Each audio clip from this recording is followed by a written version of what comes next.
اگلا سوال میاں حضور آپ کی ہی ذات سے متعلق ہے، کیا میاں حضور کبھی آپ کی کسی جن اور موکل سے ملاقات ہوئی ہے؟ بہت ملاقاتیں رہیں۔ اچھا، واہ سبحان اللہ، اس پہ سب سبحان اللہ پڑھتے ہیں۔ ہاں بہت ملاقاتیں ہوئی ہیں، تو ایسی حقیقت ہے کہ جنات سے موکل سے ملاقات بھی ہوتی بالکل ہوتی ہے۔ ہے؟ اچھا، ہمارے ایک جن نات تھے، ان سے اکثر ملاقات ہوتی تھی، ان کا نام تھا حافظ سلیمان، حافظ سلیمان جن کا اکثر نام۔ آیا کرتے تھے، صحیح، اور وہ بھی میاں صاحب کی وجہ سے توجہ ہو گئی تھی ان کی۔ سبحان اللہ، ان کی ڈیوٹی تو روزہ رسول پہ رہتی ہے، ویسے سبحان تو اللہ اکبر، ان سبحان کا کام صرف قرآن پڑھنا ہے۔ اللہ اکبر، صرف قرآن پڑھنا ہے، ہاں، روزے رسول۔ اور انہوں نے جن سے قرآن پڑھا تھا حافظ خدا بخش، صحیح، اور وہ بھی جن تھے۔ اللہ اکبر، باقی اذکار میں رجال غیب سے بھی ملاقات ہوئی ہیں، جناتوں سے بھی، موکلوں سے بھی، تو فرشتوں سے بھی، خواہ میں تو فرشتوں سے بھی ہوئی ہے، جب سیر کی عالم کیفیت امثال میں جو ہے انسان۔ فرشتوں سے بھی رہی۔ ویسے بالکل حالت میں جیسے میں بیٹھا ہوں ایسے جناتوں سے موکلوں سے ملاقات ہوئی، وجود کے ساتھ، وجود کے ساتھ وہ ایسی رہی، لیکن وہ ویسے فرشتوں سے انبیاء علیہ السلام کی زیارتیں ہوئیں، وہ اسی عالم میں ہوئیں۔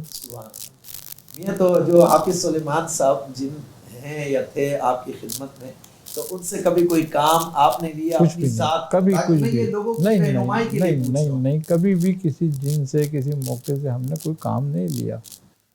کیوں میاں، لوگ تو کام لینے کے لیے جن قید کرتے ہیں۔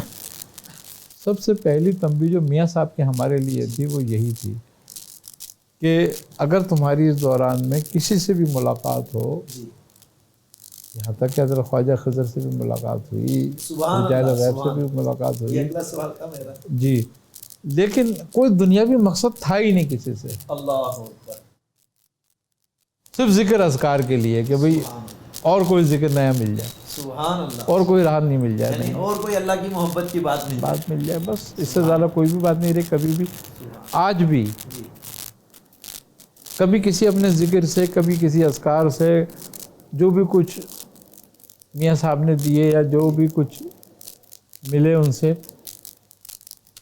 دنیا میں کوئی مقصد کبھی نہیں کیا، سبحان، کبھی کوئی ذکر بھی دنیا کے مقصد کے لیے نہیں کیا ہی نہیں، نہ کبھی کسی موکل کی طلب میں کیا، نہ کسی جن کی طلب میں کیا، نہ کبھی اس بات کے لیے کیا کہ بھئی ہمارے ہاتھ میں کوئی قوت آ جائے گی، کوئی طاقت آ جائے گی، کوئی ذکر آ جائے گا، ایسا کبھی کچھ یہ ارادہ ہی نہیں رکھا آج تک، نہ کبھی اس ارادے سے کیا۔ بلکہ آپ تو کبھی اپنے آپ کو دم بھی نہیں فرماتے، اپنے گھر والوں کو بھی نہیں کرتے۔ جی، اسی لیے جو ہے ان چیزوں سے ملاقاتیں بھی ہوئی، ان سے بے غرض ہو گئے تبھی ملاقات بھی ہوئی، اور بے غرض ہو کے آپ اللہ کا ذکر کرو، اللہ کی محبت میں سب آتے ہیں۔ سبحان اللہ۔